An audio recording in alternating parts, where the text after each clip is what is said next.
All right, Dows, late bottled vintage 2007 Porto.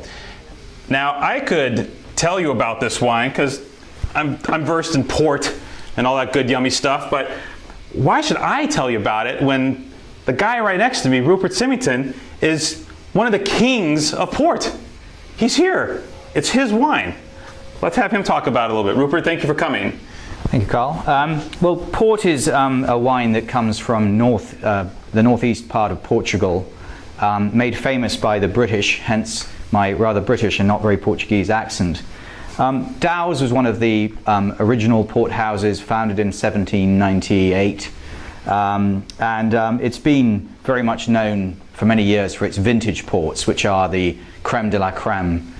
Probably only something like 2 or 3% of everything that's made every year in the port trade.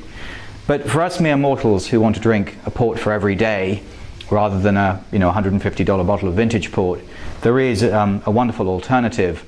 And Dows today has two fabulous estates, Quinta de Bonfim, Quinta de Senhora de Ribeira. And on those estates we planted about 5 of the traditional port varietals, and planted them by varietal separately. So today Dows ferments something like 40 different, what we call lots of wine, 40 different ferments by varietal, by property. And out of that 40, we're selecting probably only about 10 as our classic vintage port. So you may ask, well, what do we do with the other 30? The answer is that you're going to get a hell of a deal. The other 30 are wines of outstanding quality, maybe not quite as good enough to be like a 100-point vintage port, but certainly very good. So Dows LBV in 2007 was the baby brother or baby sister of our classic Dow vintage, which did indeed get 100 points. So you're getting an amazing value. This wine typically sells between sort of $18 and $22, depending on when you buy it, and I'm sure you're going to get a much sharper price from here. But it reflects a lot of the Dow personality. Dow is all about muscle. It's pure, the extract of Douro sunshine, grapes grown in very, very dry conditions with minute yields, probably only about 2 or 3 bunches of grapes per vine. So the vines are putting all their oomph into like very few grapes. Now, the whole concept of LBV, like Rupert, when you go into this process at the start, do you know kind of what's going to be LBV in us? Now, you talked earlier about the lots and such, but you have a pretty keen idea early on?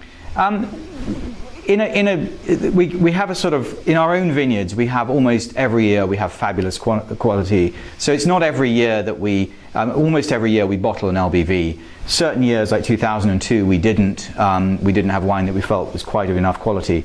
But whereas with vintage port, we only do it about every 3 or 4 years, with Dows LBV, we do it almost every year. So this is probably, almost the best wine you're getting from Dows at that's always available.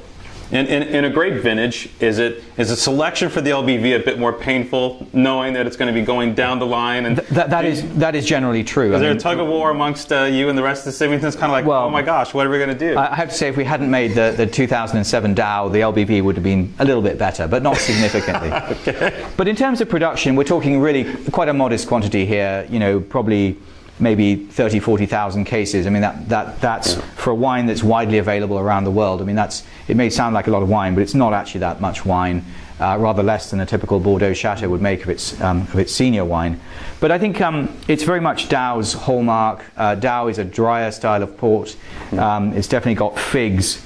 Oh man, this is pumping the fruit though. Yeah. For a drier style of port, it's really, the fruit's substantial. I guess that's the magic of the 07 vintage, right? I mean, that's the 07 vintage was a warm year, quite dry in the Douro, but it had ideal conditions. We got a little bit of rain just before the picking season. So one of the problems we have in the Douro is getting ripeness, because there isn't enough water in the vines physically to deliver sugar to the leaves, or to the fruit rather.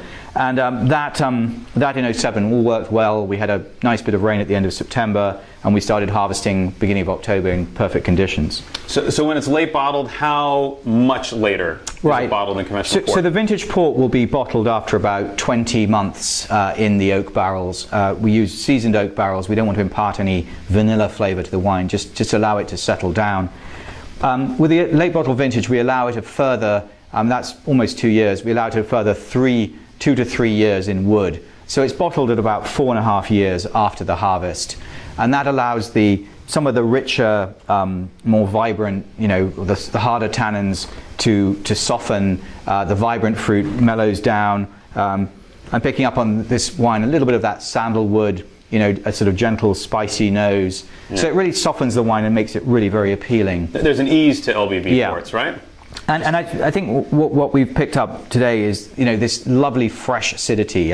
You'd think about port being a sort of cloying, looking at it, it's going to be a heavy wine. Heavy wine. Yeah. It finishes just so smooth, and so this nice acidic bite. These wines are really ideal wines to have with desserts. I mean, something like a dark chocolate tort or something would be brilliant with this. I mean, or fresh fruits, fresh raspberries, fresh blueberries. Great wine to have. Or if you're a cheese lover, just a nice, aged Gouda or a mature cheddar. Great wine to have. Or just sip it on its own. Port is all about relaxation. It's the last drink of the day. Just as champagne is for celebration, this is for kind of winding down at the end of the day. And I think a great example. I wish I could. I'm feeling very relaxed right now. I think roll on Smellorama so we can actually smell the wine on YouTube. Well, Rupert, kudos for producing one of the best LBV ports I think I've ever had, man. Great. This wine, thanks for that. This wine crushes it. Great. Good. All right. Cheers. Cheers.